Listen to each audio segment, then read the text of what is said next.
Hello everyone, welcome back to my channel. So guys, আজি মই আপোনালোকৰ বাবে যেটো আপডেট লৈ আহিছো হেতু বহুতেই এটা ইম্পৰ্টেন্ট আপডেট হয় আৰু এই আপডেটটো হৈছে ইউটিউবাৰ মনোজ ভাইৰ ফালৰ পৰা।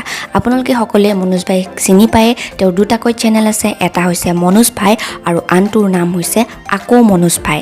সো ইউটিউবাৰ মনোজ ভাই আৰু তেওঁৰ পত্নী বৰ্তমান এটা ডাঙৰ বিতৰ্কৰ সন্মুখীন হৈছে।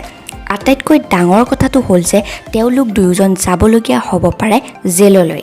বৰ্তমান তেওঁলোকৰ বিৰুদ্ধে অসমৰ কেইবাখনো জিলাতেই গোচৰ দিয়া হৈছে আৰু এওঁলোক দুজনৰ উপৰিও লগতে সাঙুৰ খাইছে ইউটিউবাৰ পাখি ৰাজবংশী। এই গোটেইখিনি কথা মই আপোনালোকক ভালদৰে বুজাই কৈ আছোঁ, কিন্তু তাৰ আগতে কৈ লওঁ যে যিসকলে আমাৰ চেনেলটোত নতুনকৈ ভিজিট কৰিছে তেওঁলোকে ছ'চিয়েল মিডিয়া ৰিলেটেড আৰু ইউটিউব কমিউনিটি ৰিলেটেড আপডেটছসমূহ যদি পাই থাকিব বিচাৰে তেনেহ'লে আমাৰ চেনেলটি ছাবস্ক্ৰাইব কৰি ল'ব। সো গাইজ, ইউটিউবাৰ মনোজ ভাই আৰু তেখেতৰ পত্নীয়ে অসমৰ এটা জাতিক অপমানসূচক মন্তব্য দি বিপদত পৰিছে।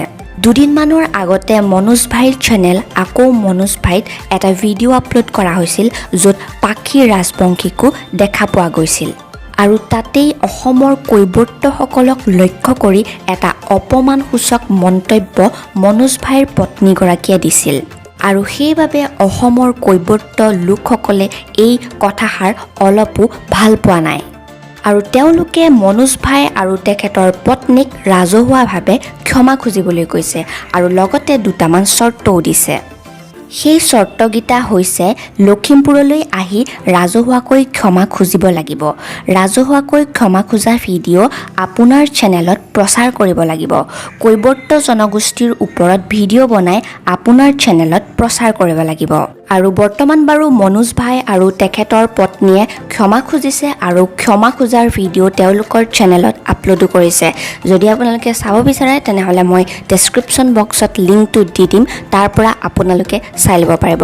চ' এতিয়া আহকচোন চাওঁ মনোজ ভাই আৰু তেখেতৰ পত্নীয়ে কিনো অপমানসূচক মন্তব্য কৰিছিলে, তাৰে এটা সৰু ক্লিপ মই আপোনালোকক ইয়াতেই দেখুৱাই দিছোঁ।